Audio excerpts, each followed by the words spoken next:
तो आप सबको एक बार फिर से नमस्कार। इंडिया का डीएनए जारी है और आज पूरे दिन हम इंडिया के डीएनए को डिकोड करने की कोशिश कर रहे हैं। बीजेपी के प्रतिनिधि, सरकार के प्रतिनिधि, विपक्ष के प्रतिनिधि, सब लोग इस मंच पर आ रहे हैं और इस वक्त हमारे साथ हैं श्री प्रकाश जावड़ेकर, जो कि एचआरडी मिनिस्टर हैं मोदी सरकार में। लंबा अनुभव है, बहुत वरिष्ठ नेता रहे हैं, मीडिया के साथ उनका विशेष रिश्ता रहा है और आज हम उनसे जानने की कोशिश करेंगे कि इंडिया का डीएनए क्या होगा 2019 के लोकसभा चुनाव में। प्रकाश जी, आपका बहुत बहुत स्वागत है। जी बहुत बहुत सुधीर जी, आपसे बात करने में मुझे हमेशा आनंद आता है। बहुत अच्छा।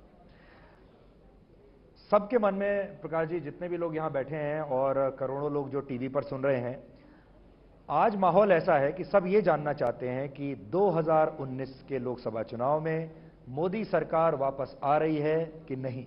वापस आ रही है और बिल्कुल इसलिए आ रही है, मैं केवल घटनाक्रम बताऊंगा। मैं घटनाक्रम केवल बताऊंगा कि पिछले 4 साल में देश में हुआ क्या है, हमें समझना चाहिए। यहां जम्मू कश्मीर के चुनाव हुए, कांग्रेस हारी, बीजेपी जीती। हरियाणा में चुनाव हुए, कांग्रेस हारी, बीजेपी जीती। हिमाचल में चुनाव हुए, कांग्रेस हारी, बीजेपी जीती। उत्तराखंड में चुनाव हुए, कांग्रेस हारी, बीजेपी जीती। दिल्ली में चुनाव हुए, कांग्रेस हारी, आप पार्टी जीती। वहां असम में कांग्रेस हारी, बीजेपी जीती। उत्तर प्रदेश में कांग्रेस और समाजवादी और सारा महागठबंधन था, वो हारा और बीजेपी 2/3 बहुमत से जीती।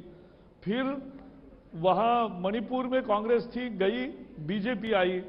मेघालय में कांग्रेस थी, अब हमारी सरकार है। अरुणाचल में कांग्रेस की सरकार थी, अब बीजेपी की है। उसके बाद आए तो आंध्र और तेलंगाना में भी चुनाव हुए, कांग्रेस वहां मुख्यमंत्री थे, वो हार गए और वहां दूसरे पार्टियों की सत्ता आई। केरल में भी कांग्रेस हारी, कांग्रेस वहां गई और अभी कम्युनिस्टों का राज है। अब कर्नाटक में भी कांग्रेस हारी, कांग्रेस 122 थी, 78 हो गई और हम 40 थे, 104 हो गए। तो कौन जीता कौन हारा, इसका ये फैसला है। और इसलिए देश भर में जितने भी चुनाव हुए, वहां मेन चुनाव हम जीते हैं। उपचुनाव और चुनाव की कभी तुलना नहीं करना चाहिए, क्योंकि चुनाव में 70% वोटिंग होता है, उपचुनाव में 40, 45, 50% वोटिंग होता है। तो दे आर नॉट कंपेरेबल। वो इसलिए भ्रम दूर करो। 4 साल जब जब भी मौका आया, लोगों ने कांग्रेस और दूसरों को परास्त किया और बीजेपी पर विश्वास व्यक्त किया। और इसलिए मोदी जी आज सबसे लोकप्रिय, बेहद लोकप्रिय नेता है। और बहुत विश्वास के साथ मैं कहता हूं कि 2019 में हम है उससे भी थोड़े ज्यादा सीटें लेकर आएंगे। इसलिए आएंगे क्योंकि नॉर्थ ईस्ट में पूरा हमारा झंडा लहर रहा है और वहां हमारी केवल 8 सीटें थी, अब हम 24 सीटें जीतेंगे। हम ओडिशा में बहुत सीटें जीतेंगे। हम बंगाल में आज नंबर 2 की पार्टी बन गए, हम वहां पूरा परिवर्तन करके दिखाएंगे। अब हम बाकी भी आंध्र, तमिलनाडु, जहां हमें कम मिले थे वोट, सीटें, आंध्र, तेलंगाना और केरल में भी हमारी सीटें बढ़ेगी। तो बढ़ने वाले प्रदेश हमारे ज्यादा है। प्रकाश जी, इसको ये विशफुल थिंकिंग जैसा दिखता है, बिकॉज नहीं, ये फैक्ट है ना। 14 राज्य ऊपर नहीं जा सकते। मैंने 14 राज्य जो गिनाए, वो तो चुनाव 2014 के बाद हुए ना जी। 2014 के लोकसभा चुनाव के बाद हुए चुनाव में हमें सफलता मिली है और वो हारे हैं, ये फैक्ट बता रहा हूं। लेकिन ये जो महागठबंधन है, जो हमने सेशन का भी जो नाम रखा है, वो यही रखा है कि मोदी इस महागठबंधन से कैसे जीतेंगे, कैसे लड़ेंगे मोदी इतने बड़े महागठबंधन से। ऐसा है, महागठबंधन कोई भी अलायंस होता है, उसका कोई एक पर्पस होना चाहिए। हम इमरजेंसी के खिलाफ लड़ रहे थे, जेल में सारे दल, विपक्षी दल इकट्ठा आए और उन्होंने जनता दल बनाया। उसका एक पर्पस था, लोकतंत्र की पुनर्स्थापना करनी थी, मीडिया की आजादी जो खत्म हुई थी, सेंसरशिप लगी थी, उसको रिस्टोर करना था, जो अंधाधुंध कोर्टों में चल रहा था वो निकालना था। और इसलिए लोकतंत्र की पुनर्रक्षा के लिए एक पर्पस के साथ वो अलायंस बना, वो अलायंस जीता। ऐसा अलायंस नहीं जीतता कि उनका एजेंडा क्या है, मोदी हटाओ, मोदी कह रहे हैं कि भाई गरीब का उद्धार करे, गरीब का सम्मान करे, गरीब को, ये गरीब का तो अपमान करते हैं और सामान्य लोगों का जीवन सुधारने के लिए काम करते हैं मोदी जी, और ये कह रहे हैं कि मोदी हटाओ, तो ये नहीं चलता। ऐसा आपको लगता है कि जो सारे लोग मिले और बार बार जो उनका एक ही नैरेटिव है कि मोदी को हटाओ, बस इससे आपको सिंपैथी मिलेगी? बिल्कुल, केवल सिंपैथी नहीं, क्योंकि लोगों को लगता है भाई क्यों हटाओ, अच्छा काम कर रहा है, कोई एक नेता है देश को पहली दफा मिला है जिन्होंने दुनिया में अपने देश का नाम रोशन किया और अपने देश का स्थान बहुत ऊंचा किया। ऐसा एक नेता मिला है कि जो गरीब की परवाह करता है। ऐसा एक नेता मिला है कि पहले राजीव गांधी कहते थे कि मैं 100 रुपए भेजता हूं तो 15 रुपए ही गरीब के खाते में जो गरीब को मिलता है, लेकिन अब मोदी जी 100 रुपए भेजते हैं तो 100 के 100 उसके खाते में जमा होते हैं।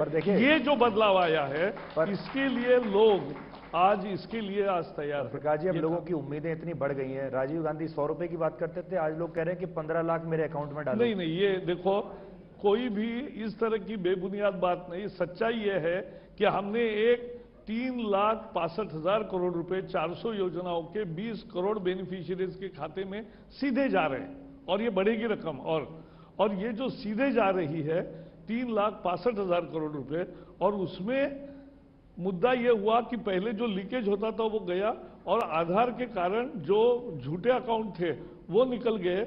75,000 करोड़, आप सब लोग टैक्स भरते हैं, बहुत लोग यहाँ बैठे वो सारे टैक्स भरते हैं, वो टैक्स भरने की जो चोरी बाकी करते थे 75,000 करोड़ की ऐसी चोरी पकड़ी गई और वो बंद हो गया। इसलिए दलाल दुखी है। हाँ, अब दलालों का एक महासम्मेलन हो रहा है, महागठबंधन होता है, कभी भी दलालों का महागठबंधन नहीं जीतेगा, ये आप समझ लीजिए। मैं जो कैलकुलेशन, सिंपल कैलकुलेशन के आधार पर जो सवाल पूछ रहा था वो ये है कि अगर आप 2014 के लोकसभा चुनाव देखें तो बीजेपी को 17 करोड़ वोट मिले थे 31.3% वोट शेयर के साथ, और जो 12 पार्टियां अब गठबंधन बना रही हैं, अगर उनको आप जोड़ लें जो कर्नाटक में साथ आई हैं, तो मिलकर उनके 2014 में 22.5 करोड़ वोट थे। ये बनता है 41.1%, यानी आपसे 10% ज्यादा। तो ये जो 10% का गैप इनके पास आ गया, इसको आप कैसे रोकेंगे? ये पहले आप ये समझ रहे हो कि जैसे कि महागठबंधन हो ही गया और उनका सब जगह एक ही कैंडिडेट हो गया और कोई तीसरा पार्टी खड़ी नहीं रहेगी, ऐसा जो समझ रहे हो ये सच नहीं है। अभी ये मुख्यमंत्री बिना परमिशन राज्यपाल के घर में घुस के जो धरना दे रहे थे और जो उनको वापस लेना पड़ा क्योंकि आईएएस अधिकारियों ने उनके पोल खोल दी। आईएएस अधिकारियों ने कहा कि हम तो काम पर है ही, हम रोज ऑफिस में जा रहे हैं, हम कहाँ छुट्टी पर है, हम कोई स्ट्राइक पर नहीं है। आईएएस अधिकारियों ने कहा हमने फाइल भेजी है, फाइल पे इन्होंने ही 25 मई का समय दिया है, तो 25 मई को मीटिंग होगी। सब जब एक्सपोज हो गए तो बाहर निकल गए, उसमें भी सारे पार्टियों ने उनको समर्थन नहीं दिया। ये स्थिति है, दूर दूर के दे रहे, लेकिन दिल्ली में जो पार्टियां है कांग्रेस ने उनको समर्थन नहीं दिया। ये कैसे एक रहेंगे भाई? कोई भी ऐसे लोग इकट्ठा नहीं आते जिनका ना कोई आता है, ना पता है, ना कोई ये है। आगे देखते जाइए, आपके मीडिया के लिए बहुत बड़ी बड़ी न्यूज मिलने वाली है, लेकिन जनता हमारे साथ है क्योंकि हमने काम करके दिखाया। 4 साल में मुझे बताओ सुधीर जी, कितना बदलाव आया? आप तो दिल्ली में कितने साल हो, पत्रकारिता करते हो, सत्ता के गलियारों में दलालों की फौज होती थी, आज खत्म हो गए। 4 साल के बाद विपक्षी दल सभी इकट्ठा आ गए तो भी एक भी आरोप एक भी मंत्री पर नहीं लगा पाए भ्रष्टाचार का, और वहां रोज भ्रष्टाचार होता था। आज नेचुरल रिसोर्सेस यानी जो खदान होते हैं, वो सारे खदान हो या स्पेक्ट्रम हो, उसके नीलामी में सारा घोटाला होता था। ये सारा हमें पारदर्शी तरीके से किया, एक भी आवाज नहीं आ रही है क्योंकि पारदर्शी नीलामी के चलते ये सब बांटे रहे और जो पैसा मिल रहा है वो राज्यों को दे रहे। तो हर जगह विकास अगर हो रहा है, अगर 4 करोड़ घरों में गैस आया है, 4 करोड़ घरों में बिजली आई है, 1 करोड़ घर लोगों को मिले हैं रहने के लिए गरीबों को, अगर 7 करोड़ घरों में टॉयलेट आया है और उनको इज्जत घर महिलाओं ने नाम रखा, आज रास्ते में सड़क पे सब बैठी हुई महिलाएं जो दिखती थी वो खत्म हुआ दृश्य। लेकिन प्रकाश जी, तो ये जो हुआ तो इतने करोड़ों करोड़ों लोगों का जो फायदा होता है मध्यम वर्ग के लिए, इतनी एक क्रांति। पहले कांग्रेस के जमाने में क्या था यहाँ बम फूटा, कल वहां बम फूटा, कहाँ वल बम फूटा, हर समय अब 4 साल में एक भी बम नहीं फूटा है, ये ध्यान रखिए। और आतंकवादियों के साथ हम काम कर रहे हैं कि आतंकवादियों का खात्मा करेंगे। और आप जम्मू कश्मीर में नहीं, जम्मू आपको कश्मीर में निकलना जो पड़ा है, सरकार से। जम्मू कश्मीर से हम बाहर आए इसलिए क्योंकि हमें आतंकवाद का खात्मा करना है। तो 4 साल तो आपने वक्त बिता दिया ना ऐसे ही। ऐसा नहीं, वो भी एक प्रयोग था। जनादेश का सम्मान करना भी एक महत्वपूर्ण काम होता है, और जो विकास का एजेंडा हमने दिया था उस पर हमने काम किया। जब ये लगा कि भाई अब इससे ज्यादा नहीं हो सकता, खासकर ये रमजान के महीने में जो कुछ हुआ उसके चलते पार्टी ने एक निर्णय लिया जिसका देश ने स्वागत किया। बट आप मानते हैं कि 4 साल में जो आपने सोचा था, जो प्रयोग आपने किया था जम्मू कश्मीर में, वो कामयाब नहीं हुआ? नहीं, ऐसा नहीं है। मैं ऐसा मानूंगा कि 3 साल हमारे यहाँ काम ठीक चला, लेकिन 2 महीने में जो एक स्थिति पैदा हुई उससे फिर आगे ये प्रयोग चलाने में मतलब नहीं था। और इसलिए किसी ने हम पर ये नहीं किया है, किसी ने दोष नहीं दिया है, और बाकी पार्टियां भी कुछ नहीं उल्टा बोली है। उनको भी मानना है कि ये, उन्होंने कहा भाई ये अननेचुरल अलायंस था, इतना एक टिप्पणी दी। लेकिन फैक्ट रिमेन्स कि ये सभी जगह हम देश हित को सर्वप्रथम, देखो हमारी पार्टी की विशेषता क्या है, बाकी पार्टियों का है कि मैं प्रथम, पार्टी बाद में, देश और बाद में, लेकिन हमारा उल्टा है, देश प्रथम, पार्टी बाद में, party first, no, nation first, party next and self last. अगर ये के आधार पर हम जाते हैं तो इसलिए ये अलग पार्टी है, और लोग देख रहे हैं कि कैसे अलग फर्क पड़ा है। फर्क कितने में आया, अनेक योजनाओं को मैं बताता जाऊंगा तो आप देखते रहिए। तो सही है आपकी बात, लेकिन 2014 में प्रकाश जी जब आप आए थे तो आपका जो कम्युनिकेशन स्ट्रैटेजी जो थी वो बहुत जबरदस्त थी। तब कांग्रेस के जो नेता थे वो कहते थे कि हमने काम तो बहुत अच्छा किया लेकिन हम लोगों को बता नहीं पाए। और बीजेपी का जो सोशल मीडिया था, सोशल मीडिया नया नया आया था, आपने बहुत जबरदस्त उसका प्रयोग किया, और आपका जो नैरेटिव था वो ज्यादा स्ट्रांग था और आप ज्यादा मजबूती से अपनी बात कह पाए। लेकिन अभी थोड़ी देर पहले अखिलेश यादव यहां बैठे थे, उन्होंने कहा कि हमने बीजेपी के फॉर्मूले को डिकोड कर लिया, अब बीजेपी का फॉर्मूला हम उन्हीं के ऊपर लगा के उनको हरा रहे हैं। क्या आपको ऐसा लगता है कि जो बीजेपी अपने जबरदस्त कम्युनिकेशन स्किल के लिए जानी जाती थी, अब वो जो उसके खिलाफ जो प्रचार चल रहा है वो उससे भी जबरदस्त उसका प्रचार है? बिल्कुल, और आप उसका शिकार हो रहे हैं, क्योंकि लोगों के हृदय में भी हमने स्थान पाया है। मन की बात अब दिल की बात बन गई है, और उससे ज्यादा आज भी सुबह देखा होगा, आज देश के 10 करोड़ किसानों ने आज प्रधानमंत्री का किसानों से जो संवाद हुआ है वो देखा है। आपके सारे चैनल जिन्होंने भी प्रसारित किया उनका आप रेट देखोगे तो पता चलेगा कितने लोग उत्साह से देखते हैं, क्योंकि लोग सीधा सुनना चाहते हैं। ऐसा सीधा बात करने वाला प्रधानमंत्री एक एक वर्ग के साथ, एक एक समूह के साथ, एक एक बेनिफिशियरी के कैटेगरी के साथ जो कर रहे हैं, तो यह अद्भुत नया संवाद है।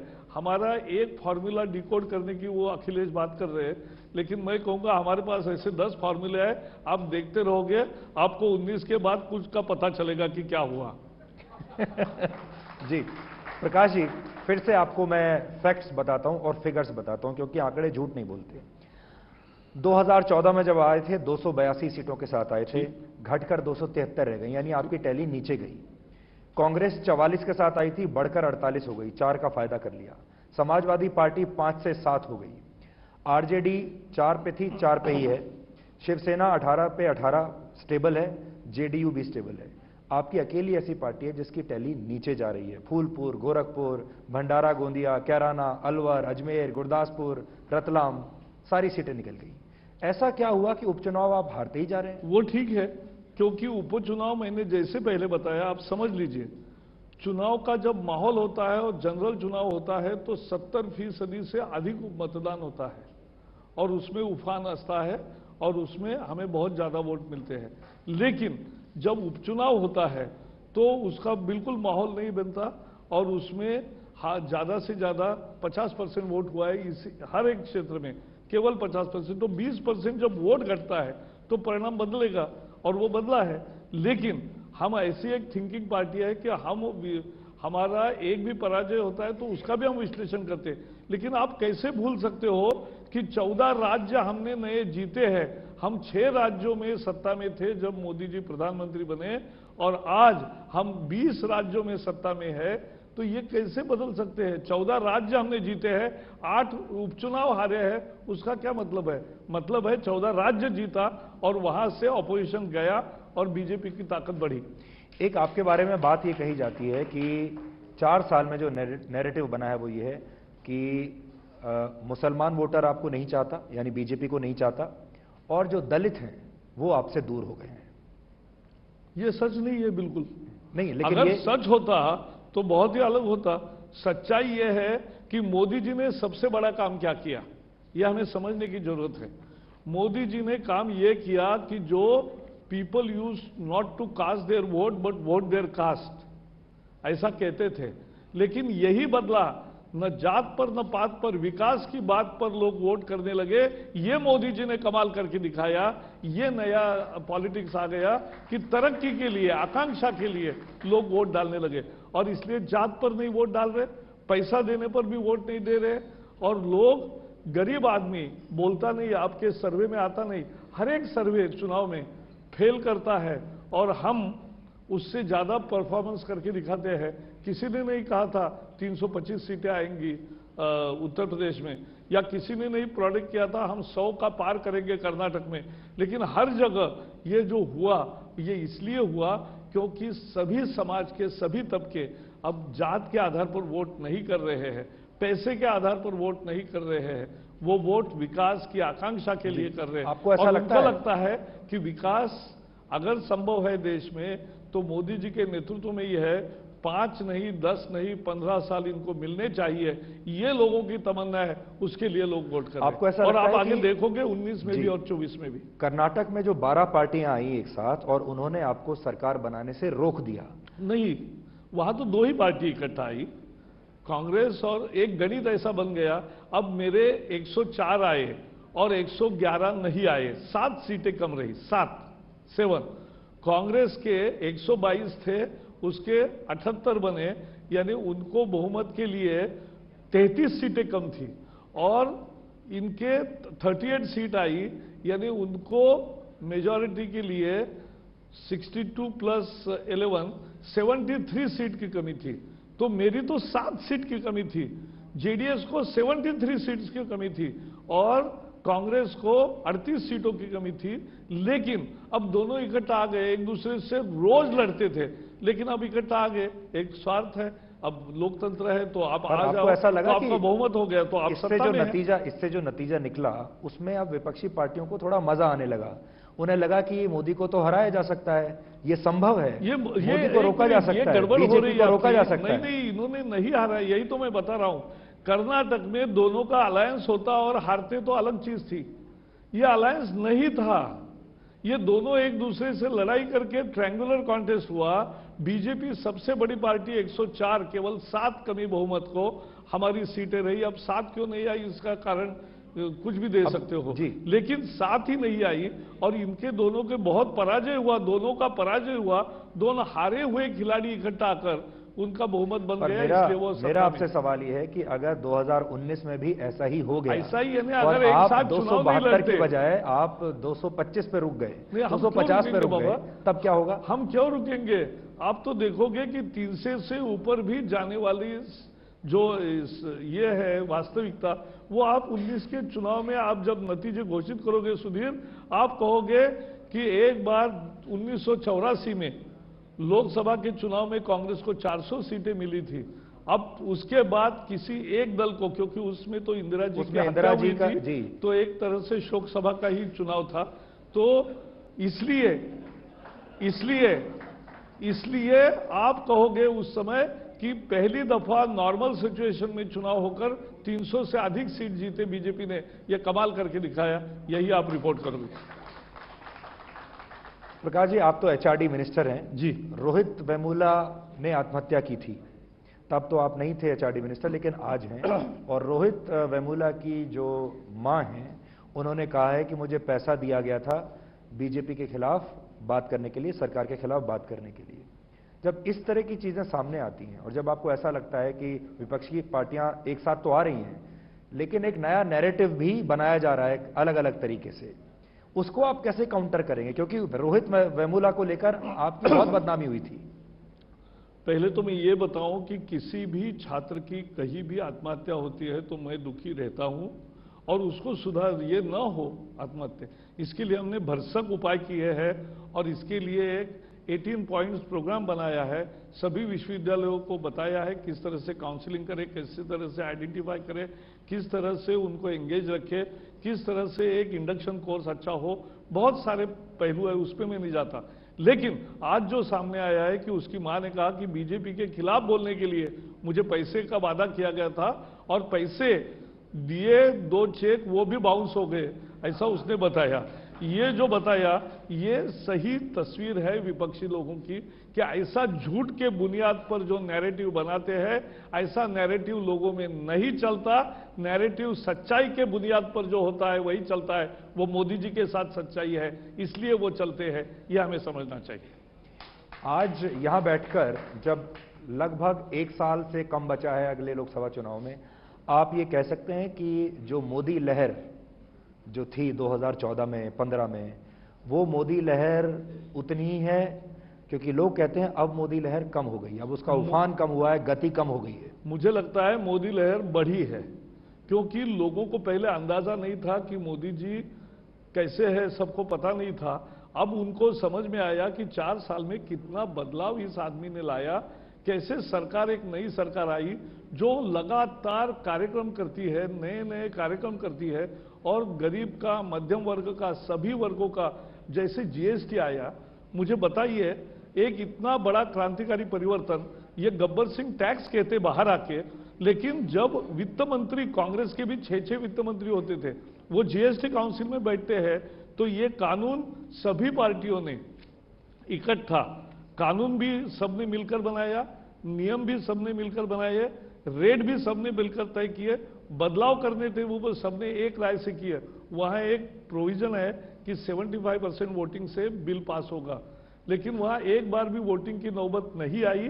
सभी साझेदारी से एक दूसरे के साथ बनकर एक राय से ही सब कुछ किया। इतना बड़ा क्रांतिकारी परिवर्तन, वो बाहर आके कुछ भी बोले, लेकिन अंदर बैठ के क्या किया है ये भी लोगों को पता है। तो सब मिलके अगर अच्छा काम किया है तो हम श्रेय देते हैं, तो वो भी लेने को मना करते हैं, ये प्रॉब्लम है। तो इसलिए केवल निराशा और हताशा में जो लोग इकट्ठा आए हैं, किस तरह का नैरेटिव देते हैं, एक एक सारा झूठ का झूठ प्रचार, जोर से बोलो, झूठ बोलो लेकिन जोर से बोलो, ये उनकी नीति है। आजकल हम देख रहे हैं कि राहुल गांधी हर रोज नए नए ट्वीट्स करते हैं, प्रधानमंत्री पर सीधे हमले बोल रहे हैं।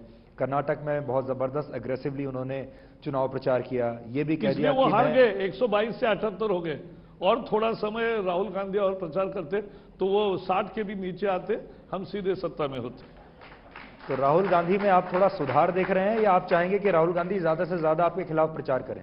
नहीं, वो तो हमें अच्छा है, लोकतंत्र में हर एक को प्रचार की आजादी है, वो भी अच्छे रहे और काम करे और प्रचार करे, हमें फायदा है। चुनाव की दृष्टि से अगर हम देखें तो आज अगर आप अपना कैलकुलेशन बताएं और इंडिया के डीएनए को हम डिकोड करने की कोशिश करें 2019 के लिए, तो आप इन टर्म्स ऑफ नंबर्स कैसे अगले चुनाव को डिकोड करेंगे? कितनी सीटें आप ले लेंगे, कितनी सीटें? मैंने तो पहले बताया कि हम 300 से भी अधिक सीटें लेंगे और अकेले के दमखम पर लेंगे, फिर हमारे अलाइज है उनके भी सीटें होगी, कुल मिला के हमारा ज्यादा प्रेजेंस होगा, क्योंकि लोगों को अब खोखला राजनीति नहीं चाहिए। पर अलाइज तो आपके जा रहे हैं, शिवसेना आपसे नाराज है, चंद्रबाबू नायडू निकल गए, और नए अलाइज कौन बचे? आज शिवसेना हमारे साथ सत्ता में है, फैक्ट रिमेन्स। मैं फैक्ट्स पर बात करता हूं, मैं अफवाहों पर चर्चा नहीं करता। और दूसरी बात है कि आज हम मजबूती से जो खड़े हैं, तो अनेक जगह हम अकेले हैं, अनेक जगह हमारे साथी है, और सबका हम सम्मान करते हैं, और सब मिलके हम आगे बढ़ेंगे, यह हमें पूरा विश्वास है। 2014 में अच्छे दिन का आपने नैरेटिव दिया था, वो आपके काम आ गया, अब वो कंज्यूम हो गया, खत्म हो गया। 2019 में आपका क्या नैरेटिव होगा? वो देखिए, जरा वेट करिए, अभी चुनाव की घोषणा नहीं हुई है। कुछ चीजें आज बताएंगे, कुछ चीजें 3 महीने के बाद बताएंगे, कुछ चीजें मध्य प्रदेश, छत्तीसगढ़, राजस्थान के चुनाव के बाद करेंगे। तीनों राज्य हम जीतेंगे, तब लोगों का ये पूरा खत्म होगा। जो ये उपचुनाव में जो विजय मिला है, उसके कारण जो एकदम हवा में बुलबुल रहे हैं, उनको समझ में आया था कि इसमें दम नहीं है, धरातल में मोदी जी है। धरातल में बीजेपी है, क्योंकि जनता की चाहत विकास की है, तरक्की की है। आज गरीब की भी कोई, आपके घर में भी कोई ड्राइवर है या कोई नौकर है, क्या पूछता है आपसे कि मुझे हमारे बेटे बेटी को अच्छी एडमिशन दो कहीं अच्छे स्कूल में? क्यों पूछते हैं? इसलिए पूछते हैं कि उनको लगता है कि मेरा बेटा बेटी अच्छे पढ़ेंगे तो अच्छे बनेंगे, तो अच्छे उनका भविष्य होगा, तो हर एक को भविष्य अच्छा बनने की इच्छा है और उसी को हम संवार रहे हैं और इसलिए हमें लोग साथ दे रहे हैं। आखिरी सवाल मेरा आपसे है, आपको ऐसा लगता है कि दिल्ली में, बंबई में बैठ के जब बात करते हैं तो माहौल अलग दिखता है, और जब अंदर जाते हैं इंटीरियर में आम लोगों से बात करते हैं तो माहौल अलग दिखता है, अखबार पढ़ते हैं तो माहौल अलग दिखता है, और जब बस से नीचे उतरते हैं सड़क पर तो माहौल अलग दिखता है? ऐसा लगता है आपको? मैं तो हमेशा ही बताता हूं कि जाके सीधे गली गली में जाके बात करिए, लोगों का नज़ारा समझ जाता है। और लोग बड़े, हमारे देश में एक समझना चाहिए, जिनको हम अनपढ़ कहते हैं, जिनको हम कम पढ़े लिखे कहते हैं, जिनको हम गरीब कहते हैं, जिनको हम ज़्यादा पॉलिटिकल सूझबूझ वाले नहीं समझते, उनकी सूझबूझ सबसे ज़्यादा होती है। वो ऐसा मन में तय करते हैं कि इसमें सच्चा कौन है, वो एक ही देखते हैं, सच्चा कौन है और अपॉर्चुनिस्टिक कौन है। तो यह ऐसे महागठबंधन वगैरह के नारे देने वाले का अवसरवाद वो समझते हैं, और सच्चाई से काम करने वाला एक नेक प्रधानमंत्री मिला है उसको भी वो समझते हैं, और इसलिए उस परसेप्शन के आधार पर वो वोट तय करते हैं। वो किसी से नहीं दिखते, किसी से नहीं डरते, किसी से नहीं अपने रास्ते से भटकते, वो अपना राय तय करते हैं, राय, और उसी के द्वारा मत करते हैं। और इसलिए मुझे भरोसा है, जनता के मूड पर भरोसा है कि जनता विकास चाहती है और हमारा विकास के सिवा दूसरा कुछ भी एजेंडा नहीं है। आपने बीजेपी को तो 300 के पार पहुंचा दिया, जाहिर है बाकी पार्टियों की टैली नीचे आएगी। तो कांग्रेस पिछली बार 44 थी, आपको लगता है और नीचे आएगी कांग्रेस? अब तो कांग्रेस क्या है, मुझे कहाँ ऐसे देख रहे लोग। प्रकाश जी, बहुत बहुत शुक्रिया, थैंक यू। आप हमारे साथ शामिल हुए और आपने अपना जो डिकोड किया इंडिया के डीएनए को। अब जब नतीजे आएंगे तो एक बार फिर आपसे बात करेंगे और आपसे टैली कर लेंगे हम 300 की जो आपने टैली दी है उस पर एक बार फिर से हम लोग चर्चा करेंगे। आपका बहुत बहुत शुक्रिया, बहुत बहुत शुक्रिया। और ये एक छोटा सा तोहफा, अरे ये देखो, ये याद दिलाने के लिए कि जब अगली बार हम मिलेंगे चुनाव के बाद। निश्चित। Thank you so much, thank you.